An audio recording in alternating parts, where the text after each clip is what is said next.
আসসালামু আলাইকুম, আমন্ত্রণ জানাচ্ছি জাগো টিভিতে। আপনাদের সাথে আছি আমি সিদ্দিকুর রহমান সিদ। শুরুতেই জানিয়ে দেব সংবাদ শিরোনাম।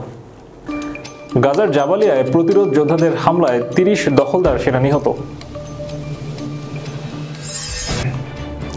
গুলির জবাবে গুলি, হিজবুল্লাহর ব্যালিস্টিক ক্ষেপণাস্ত্র ও ড্রোন হামলা, মুহুর্মুহু বিস্ফোরণে কাঁপল তেল আবিব, মাটির সাথে মিশে গেল গোয়েন্দা ঘাঁটি, বেন গুরিয়ন বিমানবন্দর বন্ধ। ইসরায়েলে হিজবুল্লাহর রকেট বৃষ্টি চলছেই, আতঙ্কে পালাচ্ছে বাসিন্দারা। হুতির হামলার পর লোহিত সাগর ছেড়ে পালালো মার্কিন বাহিনীর রণতরী Abraham Lincoln.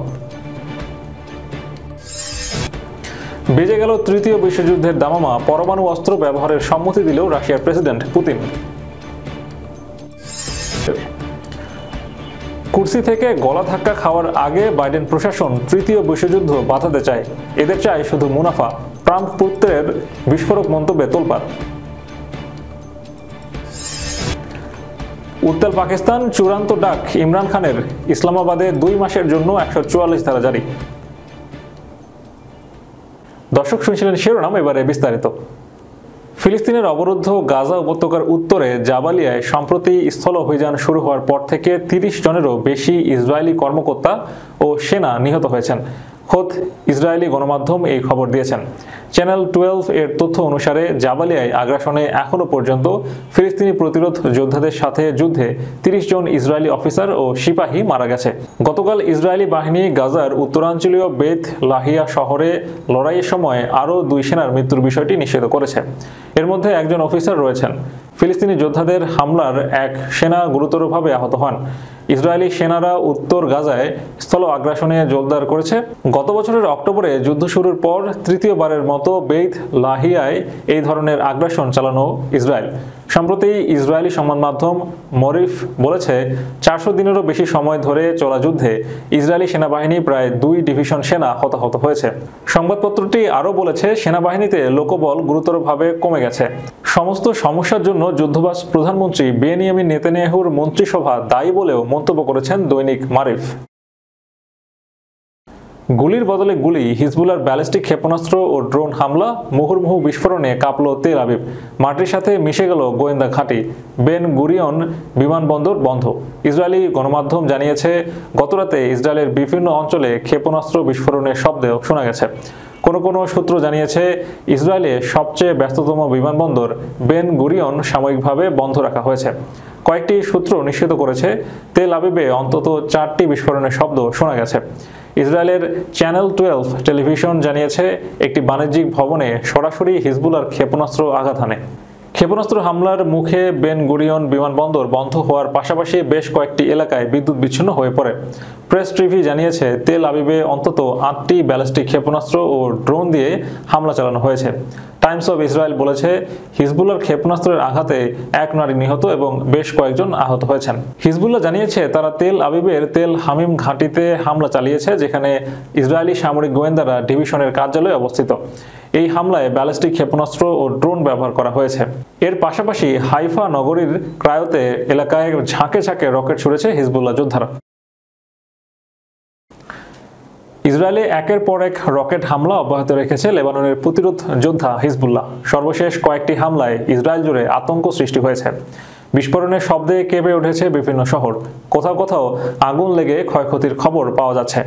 Anadolu agency, the Times of Israel, আল জাজিরার মতো সংবাদ মাধ্যমগুলো বলছে, হঠাৎ ইসরায়েলে সাইরেন বেজে ওঠে, সক্রিয় হয়ে ওঠে আকাশ প্রতিরক্ষা ব্যবস্থা। লেবানন থেকে ছোড়া রকেটের একটি অংশ আকাশেই ধ্বংস হয়ে গেলেও কিছুটা ভূমিতে আঘাত হানে। এতে আতঙ্কে দিন পার করছে বাসিন্দারা, পালাচ্ছে এলাকা থেকে। সর্বশেষ মঙ্গলবার সকালে ইসরায়েলি সেনাবাহিনী লেবানন থেকে 5টি প্রজেক্টাইল ও 10টি রকেট ছোড়ার খবর দিয়েছে। বৃহত্তম তেল আবিব এলাকায় ড্যান, শ্যারন ও মোশানে এলাকায় এসব হামলা হয়। এ সময় সাইরেন বেজে ওঠে, সক্রিয় হয়ে ওঠে আকাশ প্রতিরক্ষা ব্যবস্থা। এর ফলে লেবানন থেকে ইসরায়েলি ভূখণ্ডে ছুটে আসা কিছু রকেট শনাক্ত করে আকাশেই ধ্বংস করা হয়, আর কিছু ভূমিতে আঘাত হানে। এর আগে গত সোমবার রাতে লেবানন থেকে একের পর এক রকেট ছোড়া শুরু হয়। একটি রকেট তেল আবিবের গুরুত্বপূর্ণ এলাকায় আঘাত হানে। এতে সেখানে ভবনে আগুন ধরে যায় এবং 1 নারী আহত হন। এছাড়া অন্তত 10 জনকে আশঙ্কাজনক অবস্থায় হাসপাতালে ভর্তি করা হয়েছে। ইয়েমেনের হুথি বিদ্রোহীদের প্রতিরোধমূলক ক্ষেপণাস্ত্র ও ড্রোন হামলার শিকার হওয়ার পর লোহিত সাগর ছেড়ে পালিয়েছেন মার্কিন বিমানতরী রণতরী ইউএসএস আব্রাহাম লিঙ্কন।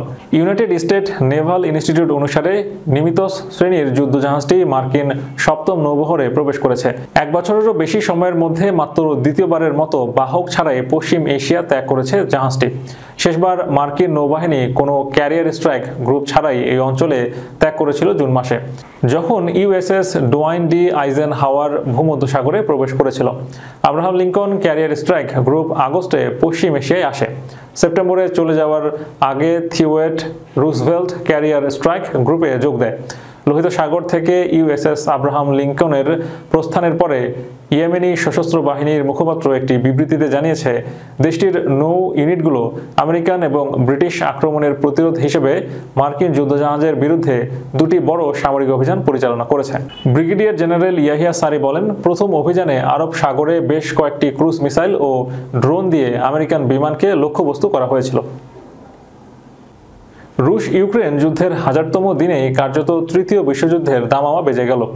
শত্রু দেশের বিরুদ্ধে রাশিয়ার সেনাকে পরমাণু অস্ত্র ব্যবহারের অনুমতি দিলেন ভ্লাদিমির পুতিন। আজ মঙ্গলবারই এ সংক্রান্ত ফাইলে স্বাক্ষর করেছেন রুশ প্রেসিডেন্ট। এই ঘটনায় অশনি সংকেত দেখছেন কূটনৈতিক ও প্রতিরক্ষা বিশ্লেষকরা। তাদের মতে, ইউক্রেন যদি কোনো কারণে রুশ ভূখণ্ডে মার্কিন যুক্তরাষ্ট্র থেকে পাওয়া দূরপাল্লার ক্ষেপণাস্ত্র ছোড়ে, তাহলে পাল্টা জবাব দিতে পরমাণু অস্ত্র ব্যবহার করবে রাশিয়া। আর রাশিয়ার পরমাণু অস্ত্র ব্যবহার করলে তৃতীয় বিশ্বযুদ্ধ অনিবার্য। মার্কিন প্রেসিডেন্টের আসন থেকে বিদায় নেওয়ার আগেই জো বাইডেন দূরপাল্লার ক্ষেপণাস্ত্র ব্যবহারের উপর ইউক্রেনের উপর নিষেধাজ্ঞা তুলে নিয়েছেন। অর্থাৎ মার্কিন যুক্তরাষ্ট্র থেকে পাওয়া দূরপাল্লার ক্ষেপণাস্ত্র রাশিয়ার বিরুদ্ধে ব্যবহার করার ছাড়পত্র পেয়েছে ভ্লাদিমির জেলেনস্কির দেশ। আর এই খবর জানাজানি হতেই মস্কোর তরফে হুঁশিয়ারি দেওয়া হয়েছিল, ইউক্রেন যদি রাশিয়ার ভূখণ্ডে আঘাত হানে তবে যথাযথ ও কার্যকর পদক্ষেপ নেওয়া হবে। রুশ প্রেসিডেন্টের কার্যালয়ে ক্রেমলিনের মুখপাত্র দিমিত্রি পেসকভ বলেছেন, রাশিয়ার এই ধরনের হামলা যুক্তরাষ্ট্র ও তাদের মিত্রদের সরাসরি রাশিয়ার বিরুদ্ধে যুদ্ধে জড়ানোর শামিল হবে। মার্কিন যুক্তরাষ্ট্রের কার্যত অশান্তির আগুনে ঘি ঢালছে। কুর্সি থেকে গলা ধাক্কা খাওয়ার কয়েকদিন আগে কেন বাইডেন ইউক্রেনকে দূরপাল্লার ক্ষেপণাস্ত্র ব্যবহারের অনুমতি দিলেন তা নিয়ে নানা জল্পনা চলছে। হবু মার্কিন প্রেসিডেন্ট ডোনাল্ড ট্রাম্প এ বিষয়ে কোনো মন্তব্য না করলেও তার ছেলে ডোনাল্ড ট্রাম্প জুনিয়র টুইটে বাইডেনকে কটাক্ষ ছুড়ে বলেছেন, ট্রাম্পের দায়িত্ব নেওয়ার আগেই তৃতীয় বিশ্বযুদ্ধ শুরু করার চেষ্টা করছেন বিদায়ী প্রেসিডেন্ট। ট্রাম্প জুনিয়র বলেছেন, এই প্রশাসন তৃতীয় বিশ্বযুদ্ধ বাঁধাতে চায়, এরা শুধু মুনাফা চায়, জীবনের কোনো মূল্য নেই। রাশিয়া ইউক্রেন যুদ্ধ শুরু হওয়ার 1000 দিন পার হয়েছে। এর ঠিক আগেই ইউক্রেনকে রাশিয়ার ভূখণ্ডের গভীরে আঘাত হানতে দূরপাল্লার ক্ষেপণাস্ত্র ব্যবহারের অনুমতি দিয়েছে যুক্তরাষ্ট্র। রাশিয়ার হয়ে উত্তর কোরিয়ার সেনাদের ইউক্রেনের বিরুদ্ধে লড়াই নিয়ে উদ্বেগ থেকে বাইডেন প্রশাসন এমন সিদ্ধান্ত নিয়েছেন বলে ওয়াশিংটনের দাবি। 190 মাইল পাল্লার আর্মি ট্যাকটিক্যাল মিসাইল সিস্টেম ব্যবহার করে রাশিয়ার ভেতরে হামলা চালাতে যুক্তরাষ্ট্রের কাছে দীর্ঘদিন ধরে অনুমোদন চেয়ে আসছিল ইউক্রেনের প্রেসিডেন্ট ভলোদিমির জেলেনস্কি। পাকিস্তানের রাজধানী ইসলামাবাদে আগামী 2 মাসের জন্য 144 ধারা জারি করেছে দেশটির সরকার।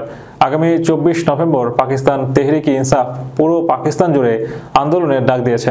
দেশটির সাবেক প্রধানমন্ত্রী ইমরান খান এই আন্দোলনকে চূড়ান্ত ডাক হিসেবে অভিহিত করেছেন। সোমবার পাকিস্তান ভিত্তিক আন্তর্জাতিক সংবাদ মাধ্যম দ্য ডন এর এক প্রতিবেদনে এ তথ্য জানানো হয়েছে। পিটিআইয়ের প্রতিষ্ঠাতা ও সাবেক প্রধানমন্ত্রী ইমরান খান 24 নভেম্বর দেশব্যাপী আন্দোলনের চূড়ান্ত ডাক দিয়ে বলেছেন, চুরি হওয়া ম্যান্ডেট, অন্যায় গ্রেফতার এবং 26তম সংশোধনী এসবের বিরুদ্ধে এই প্রতিবাদ আয়োজন করা হচ্ছে। ইমরান খান তার দল ও সমর্থকদের জন্য এই প্রতিবাদকে একটি অগ্নি পরীক্ষা হিসেবে উল্লেখ করেছেন।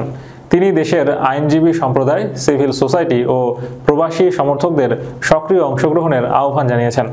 এদিকে ইসলামাবাদ জেলা ম্যাজিস্ট্রেট ওসমান আশরাফের কার্যালয় থেকে প্রকাশিত বিজ্ঞপ্তিতে বলা হয়েছে, কিছু গোষ্ঠী বেআইনি সমাবেশের পরিকল্পনা করছে যা শান্তি ও নিরাপত্তা বিঘ্নিত করতে পারে।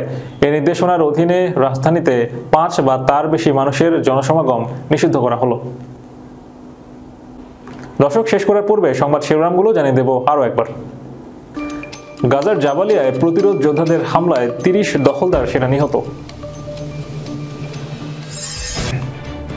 গুলির জবাবে গুলি, হিজবুল্লাহর ব্যালিস্টিক ক্ষেপণাস্ত্র ও ড্রোন হামলা, মুহুর্মুহু বিস্ফোরণে কাঁপল তেল আবিব, মাটির সাথে মিশে গেল গোয়েন্দা ঘাঁটি, বেন গুরিয়ন বিমানবন্দর বন্ধ। ইসরায়েলে হিজবুল্লাহর রকেট বৃষ্টি চলছেই, আতঙ্কে পালাচ্ছে বাসিন্দারা। হুতির হামলার পর লোহিত সাগর ছেড়ে পালালো মার্কিন বাহিনীর রণতরী আব্রাহাম লিঙ্কন। বেজে গেল তৃতীয় বিশ্বযুদ্ধের দামামা, পরমাণু অস্ত্র ব্যবহারের সম্মতি দিল রাশিয়ার প্রেসিডেন্ট পুতিন। কুর্সি থেকে গলা ধাক্কা খাওয়ার আগে বাইডেন প্রশাসন তৃতীয় বিশ্বযুদ্ধ বাঁচাতে চায়, এদের চায় শুধু মুনাফা। ট্রাম্প পুত্রের বিস্ফোরক মন্তব্যে তোলপাড়। উত্তাল পাকিস্তান, চূড়ান্ত ডাক ইমরান খানের, ইসলামাবাদে 2 মাসের জন্য 144 ধারা জারি। এই ছিল এখনকার মতো। এতক্ষণ আমাদের সাথে থাকার জন্য ধন্যবাদ সবাইকে। আল্লাহ হাফেজ।